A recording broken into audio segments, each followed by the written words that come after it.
புது கல் எப்படி பழக்கிறதுன்னு பார்ப்போம்.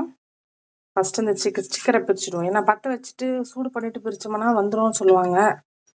அதே மாதிரி சூப்பராக வந்துச்சு. இப்போ பார்த்தீங்கன்னா இதில் கஞ்சி தண்ணியில் சாதம் வடிச்ச தண்ணி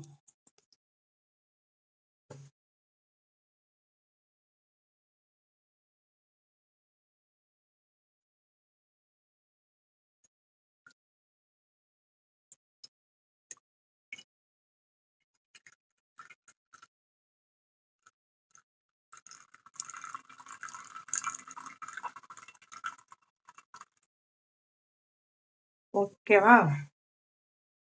நல்லா குழிய விட்டேன். அவ்வளோதாங்க. இன்னும் வந்து 2 days கழிச்சு தோசை ஊற்றி பார்ப்போம். சரிங்களா?